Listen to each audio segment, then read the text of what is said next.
Baik. Pagi tadi siapa yang tidak sholat subuh? Semuanya sholat? Alhamdulillah. Berarti kalian anak-anak yang soleh dan solehah. Terima kasih ya. Terus siapa tadi yang tidak sarapan? Semuanya sarapan tidak? Sarapan. Alhamdulillah ya, dalam kesempatan ini kita bisa bertatap muka kembali dengan mata pelajaran PAI. Mudah-mudahan ilmu yang didapat hari ini kalian bisa mengamalkan dan bermanfaat buat kalian semua. Amin. Sebelum pembelajaran dimulai, silahkan Angga pimpin untuk berdoa dulu. Duduk siap, gerak. Sebelum belajar, berlatih gerak. Berdoa dalam hati, mulai. Berdoa selesai. Alhamdulillah, berdoa sudah kita lakukan. Sekarang Ibu mau ngecek dulu kerapihan baju kalian. Udah lengkap semuanya? Sudah. Ada yang tidak hadir hari ini? Siapa yang tidak hadir? Rafa. Kenapa ya Rafa tidak hadir? Ada kepentingan keluarga. Mudah-mudahan di lain waktu di pertemuan selanjutnya Rafa bisa hadir ya. Kita doakan supaya kita bisa belajar bersama-sama. Anak-anakku yang soleh dan solehah, dalam kesempatan ini Ibu akan membahas tentang indahnya Islam secara moderat.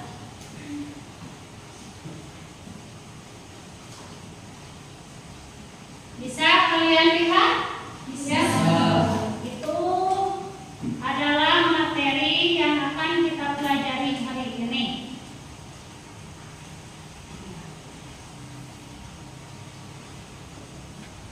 Moderat itu apa?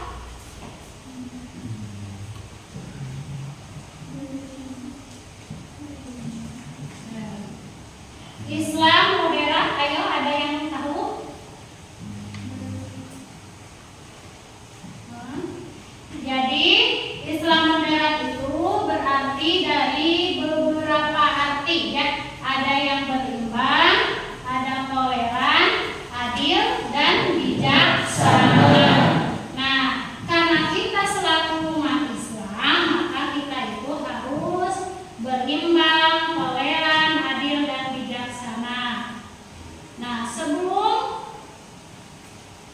kalian lebih mengetahui tentang Islam moderat, ayo kita bertadarus dulu. Kelihatan semuanya? Kelihatan.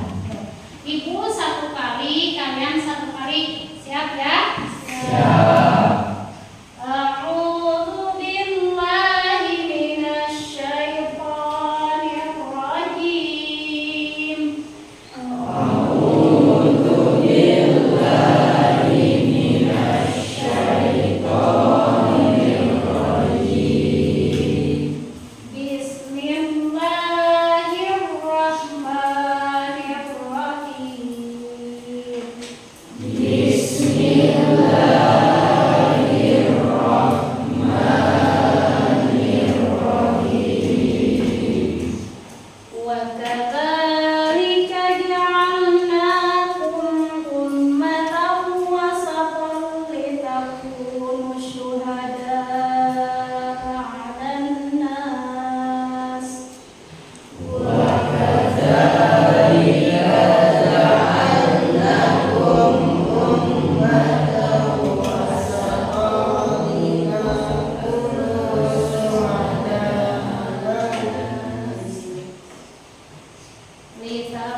وإن كانت لكبيرة إلا على الذين هدى الله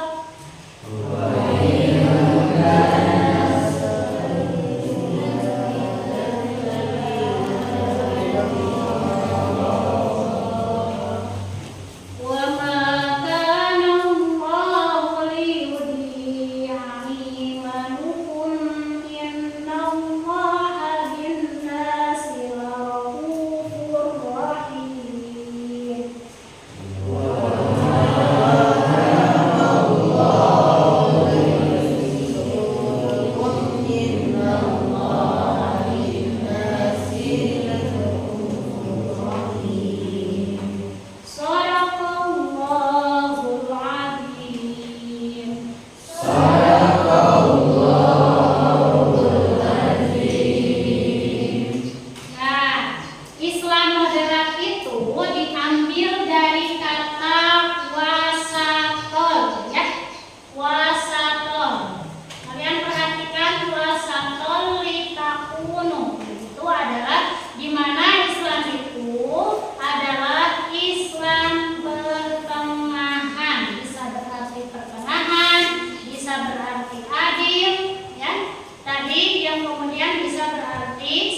kebenaran. Kementerian Agama telah menerbitkan buku Penguatan Moderasi Beragama tengah menjadi salah satu program prioritas pemerintah Indonesia. Pada tahun 2019, Kementerian Agama telah menerbitkan buku moderasi beragama. Namun, di masyarakat muncul salah paham tentang konsep moderasi beragama. Tidak sedikit masyarakat yang beranggapan bahwa seseorang yang bersikap moderat berarti tidak teguh pendiriannya dan tidak sungguh-sungguh dalam mengamalkan ajaran agamanya. Banyak juga yang menganggap konsep ini berarti memoderasi agama. Benarkah demikian? Apa sesungguhnya pengertian moderasi beragama? Dan seberapa pentingkah moderasi beragama dipraktekkan? Dalam Kamus Besar Bahasa Indonesia, moderasi berasal dari bahasa Latin moderatio yang berarti pengurangan kekerasan atau penghindaran keekstreman. Moderasi beragama dapat didefinisikan sebagai cara pandang, sikap, dan praktik beragama yang memiliki prinsip adil dan berimbang guna membangun kemaslahatan umum. Dengan moderasi beragama, seseorang tidak perlu berlebihan saat menjalani ajaran agamanya dan tidak ekstrim, baik ekstrim dalam meyakini secara mutlak kebenaran satu tafsir teks agama dan menganggap sesat penafsir lainnya, maupun ekstrim dalam mendewakan akal hingga mengabaikan kesucian agama. Orang yang mempraktekannya disebut moderat. Moderasi juga dikenal dalam tradisi berbagai agama. Dalam tradisi Islam dikenal sebagai konsep wasatiyah, dalam tradisi Kristen sebagai konsep moderni, dalam tradisi agama Buddha sebagai majjhima patipada, dalam tradisi agama Hindu sebagai madhyamika, dan dalam Konghucu sebagai konsep zongjong. Semua istilah dalam setiap agama itu mengacu pada satu titik makna yang sama, yaitu bahwa memilih jalan tengah antara dua bentuk ekstrem dan tidak berlebihan merupakan sikap beragama yang paling ideal. Lalu, samakah moderasi beragama dan moderasi agama? Jawabannya tentulah tidak sama. Agama tidak perlu dimoderasi karena agama itu sendiri telah sempurna, mengajarkan keadilan serta keseimbangan. Jadi bukan agama yang harus moderasi, melainkan cara penganut agama dalam menjalankan agamanya itulah yang harus dimoderasi. Tidak ada agama yang mengajarkan ekstremitas, tapi tidak sedikit orang yang menjalankan ajaran agama berubah menjadi ekstrem. Benarkah menjadi moderat berarti tidak sungguh-sungguh dalam menjalankan ajaran agama? Pernyataan tersebut tentu saja tidak tepat. Seorang yang moderat juga harus memiliki pendirian teguh dan semangat beragama yang tinggi. Namun, ia harus mampu memilah mana pokok ajaran agama di mana ia harus berpendirian teguh dan mana tafsir ajaran agama di mana ia perlu toleran menghormati pendirian orang lain yang tidak menyalahgunakan. Kemudian, seberapa pentingkah moderasi beragama? Moderasi beragama diperlukan karena sikap ekstrem dalam beragama tidak sesuai dengan esensi ajaran agama itu sendiri. Sudah kalian simak tentang tayangan videonya? Sudah. Sebelum kalian memberikan kesimpulan dari tayangan video tersebut, coba kalian merasa ngantuk tidak?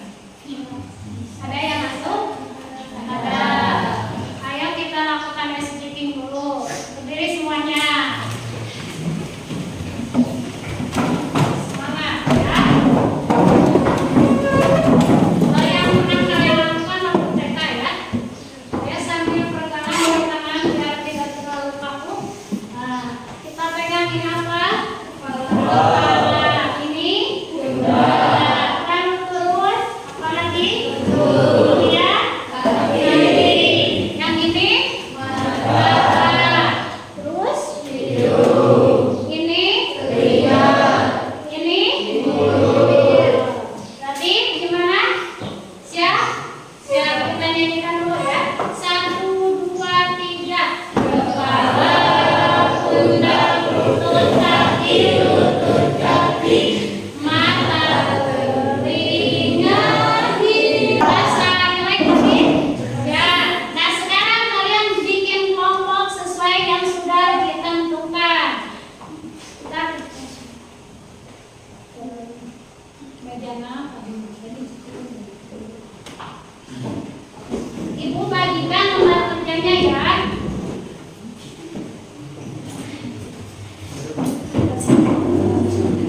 Kelompoknya terdiri dari 6 orang satu kelompok.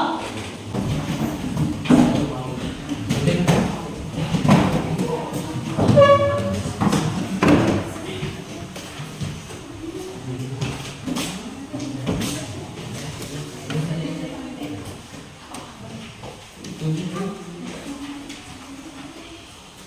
buat contoh-contoh yang tadi ditulis, kemudian buat kesimpulan dari videonya yang di bawah ya, sesuai instruksi. Silakan Ibu kasih waktu 10 menit.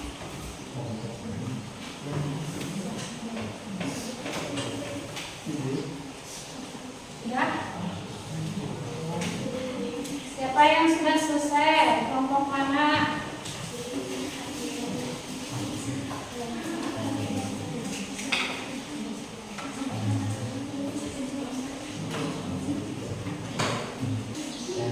Silakan kelompok yang sudah selesai untuk mempresentasikannya. Perwakilan dari tiap kelompok. Berdua. Kelompok 1. Belum. Kelompok 2. Ya, depan. Ya.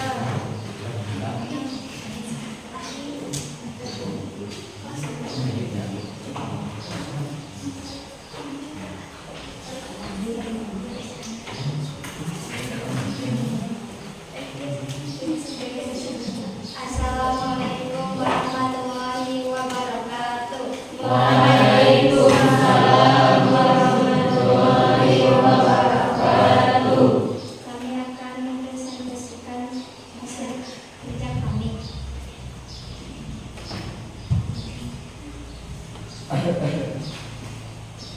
Tuliskan contoh hukum normatif dan tamil yang terdapat dalam Quran Surat Al-Baqarah ayat 142.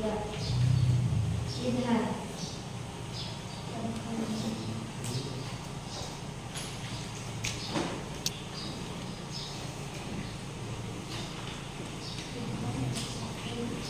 Idhar ada 1, yaitu pada kalimat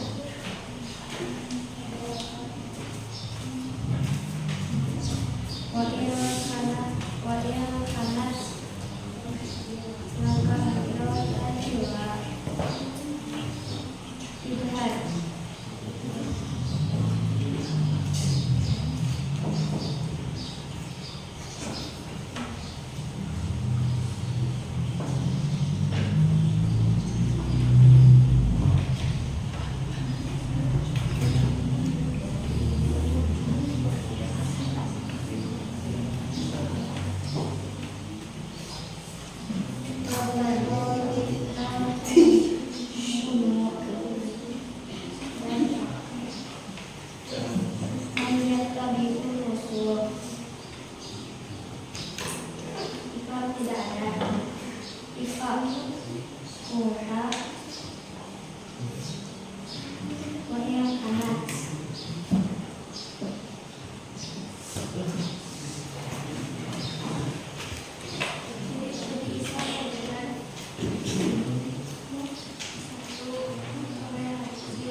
Ciri-ciri Islam modern itu ada 5.